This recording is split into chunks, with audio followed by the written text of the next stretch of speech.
What am I making? Ginataang Kalabasa with Sitaw. Ginataan refers to any dish cooked in creamy coconut milk. The milk adds richness and a delightful nutty flavor to fresh vegetables. The Philippines is the second largest producer of coconuts in the world, with over 19 million tons recorded in 2009. No wonder Filipinos got very creative with dishes cooked with coconut. Ginataang kalabasa, or some call it kalabasa sa gata, is indeed one of the favorites.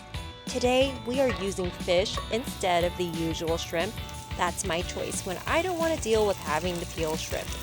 By the way, you can always add chilies while simmering this stew, and it just kicks in more flavor to the dish.